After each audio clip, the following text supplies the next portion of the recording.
if only they could see what was happening right before I'm going to start this video, which is right now.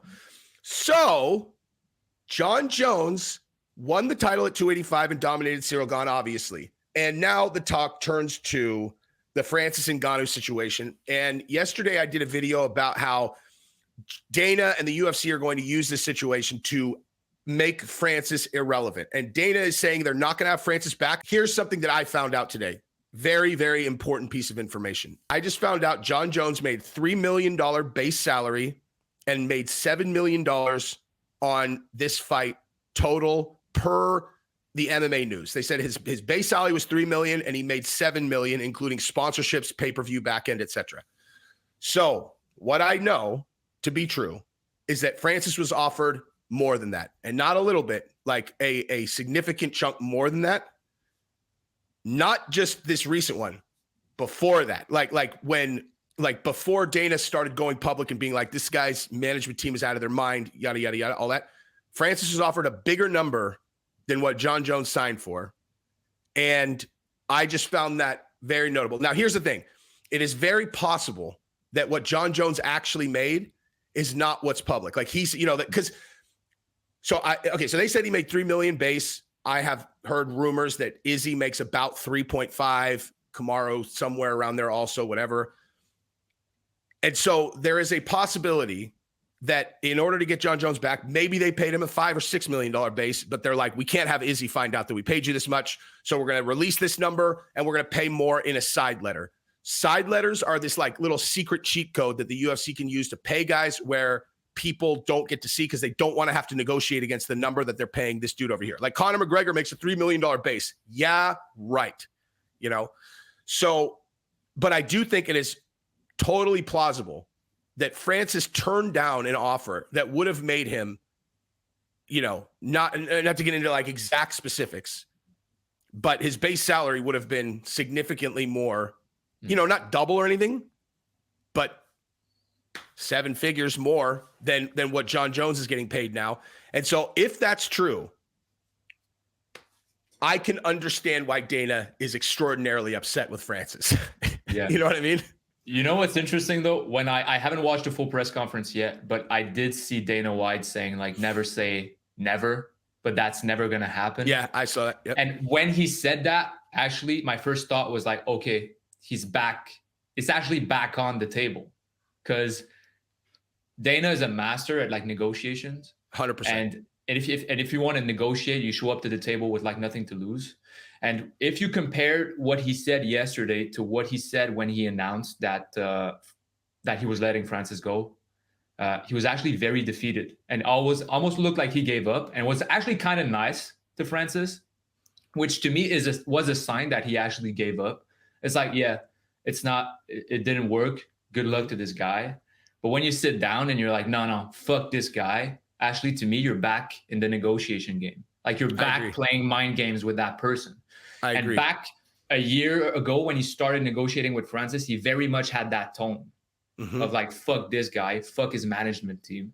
Yep. And that's why it surprised me when he announced that Francis was leaving. Like Dana looked like, I don't want to say sad, but he looked defeated. And I was like, okay, it's actually over.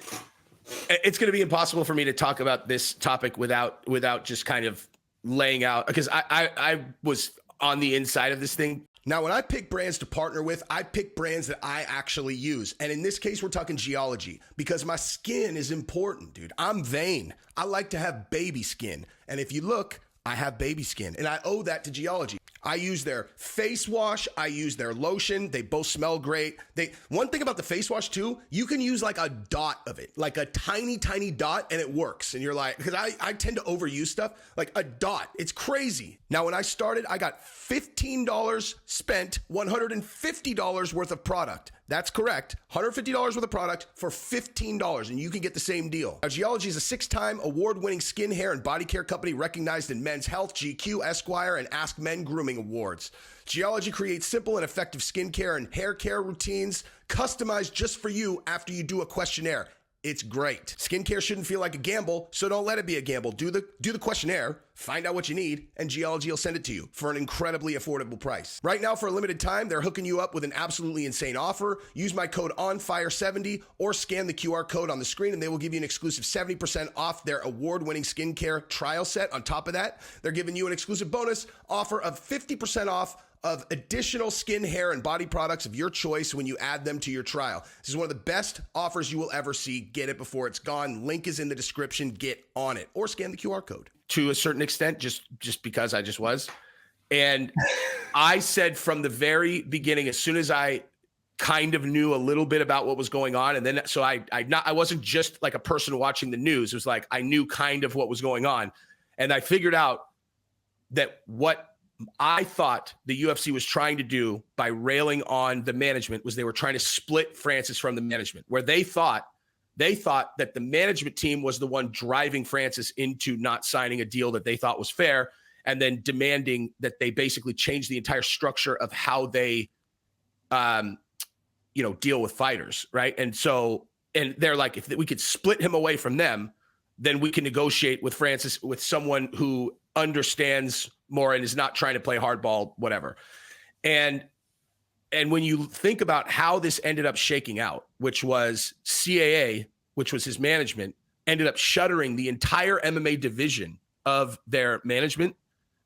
If you're going to convince me that Dana and them had nothing to do with that, that's a hard sell to me. Now it makes perfect sense why CAA would shutter their MMA division, because they had a handful of, they had Francis was their biggest one. Obviously they had Kevin Lee, they had Khalil Roundtree, they had some other guys, but Endeavor owns UFC. Endeavor is it's CAA and Endeavor. They are the two behemoths in that space. They are their absolute arch enemy. Endeavor owns UFC. They are going to make it impossible for CAA to do anything without it being extraordinarily challenging. And so, CAA just looks at this and they're like, why are we even in this business? We're just set up to get crushed by our competition, our main competition. Like, we're just getting out of this business, man. Like, we're just getting out of this business altogether.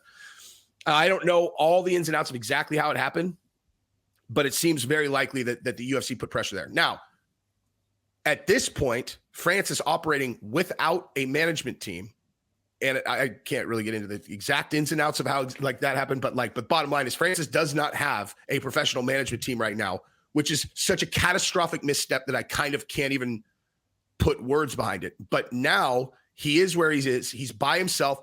The UFC just did this deal with Prime, with Logan Paul. And if you're telling me Dana didn't handshake to him, don't do any deals with Diaz or Francis, I would slam my head through a table. They're not like, you're not going to see a Diaz and Paul fight, almost certainly, because of that Prime deal.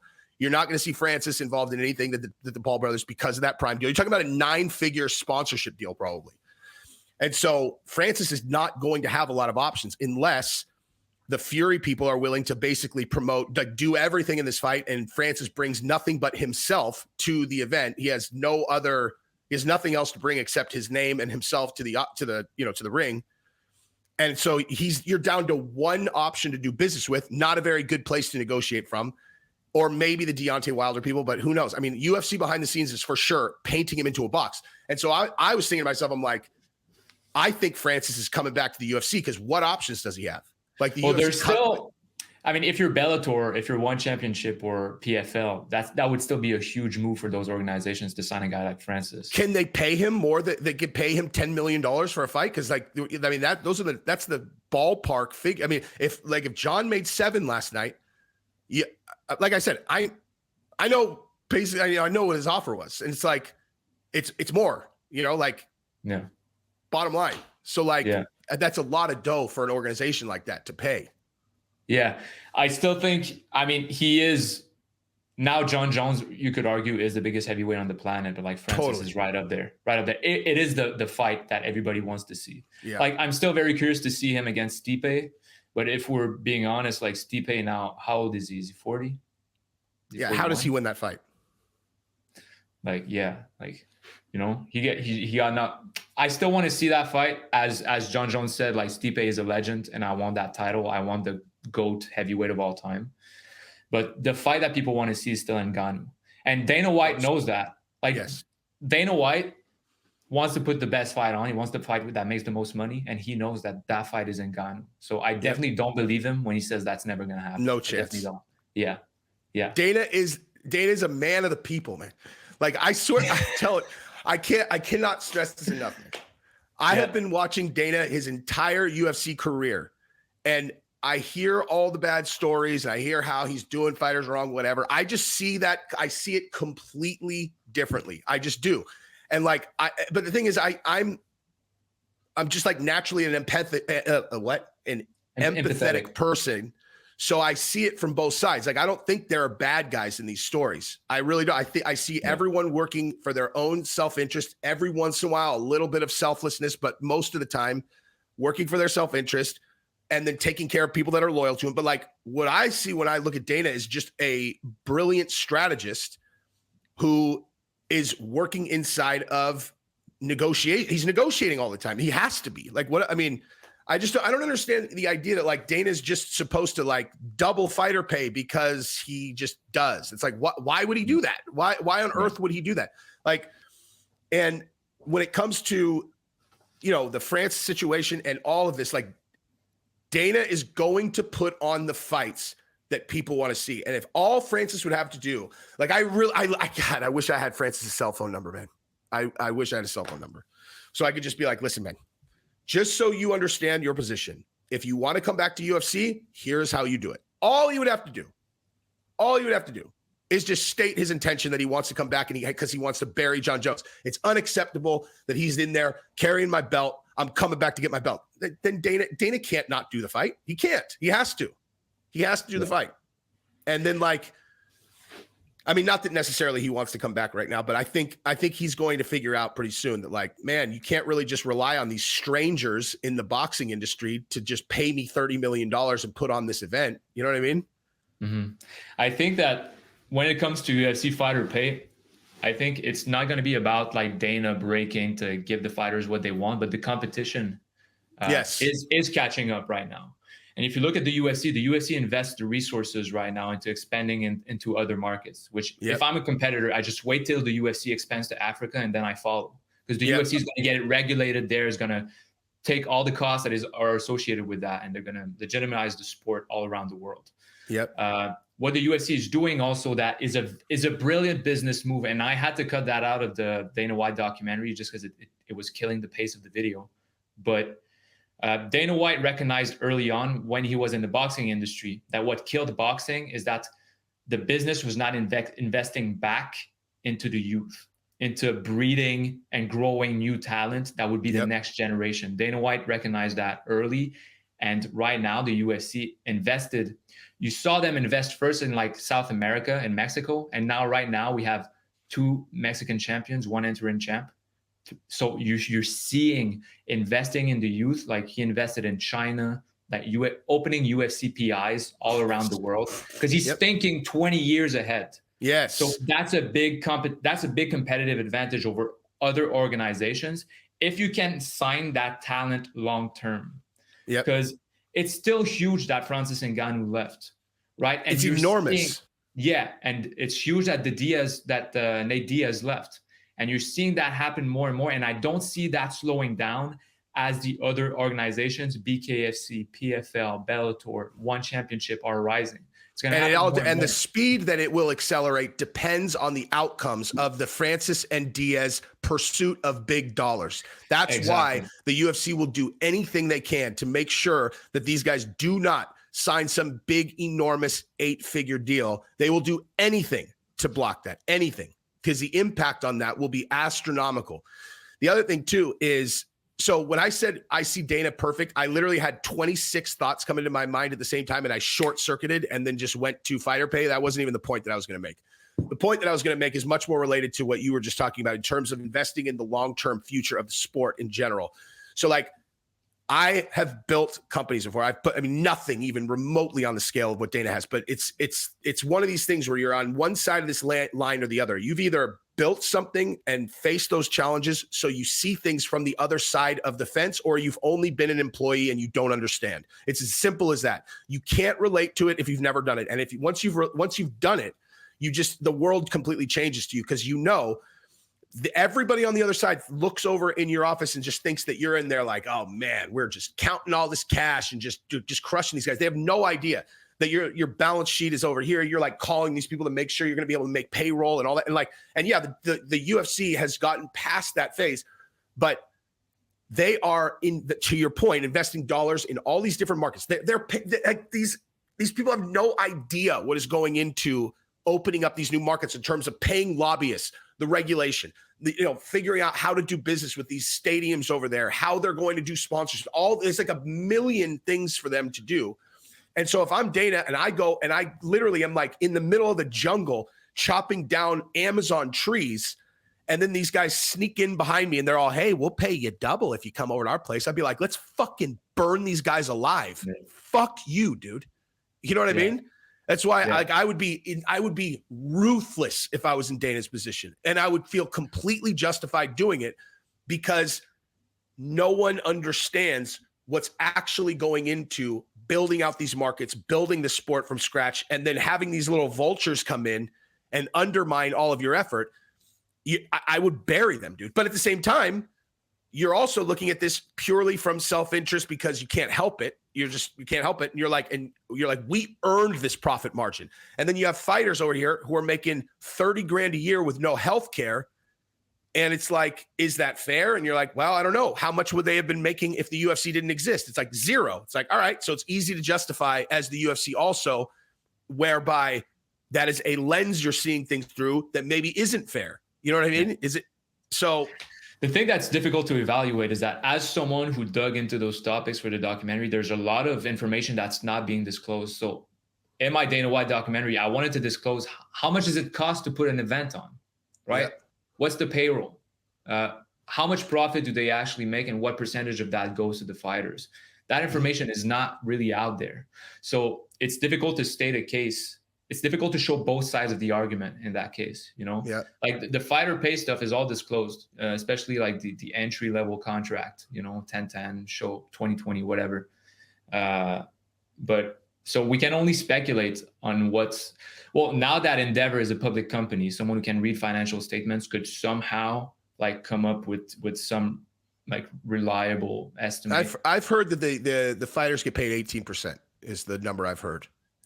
Yeah, they get paid 18%, and apparently, Dana commented on that and said like, well, that's consistent with sports our size, but yeah, but that doesn't, and that also doesn't mean that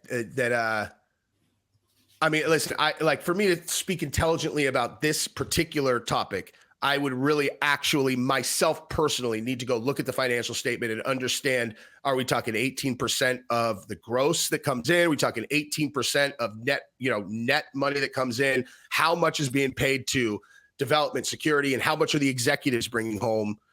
How much is being carried out to shareholders? Have they made their initial investment? I mean, there's a million ways you can evaluate whether or not it's completely unreasonable to be paying these guys 18%. Yeah. But I heard when he was negotiating with Jon Jones, I remember early on, he was like, Jon can come into our office and I will open the books and show him how this all breaks down. Because candidly, I've never understood how the numbers make any sense when they say, oh, this guy made 100 million and this guy made, 220 million for this fight. I'm like, what? Like, I don't know. How is that even possible? Yeah.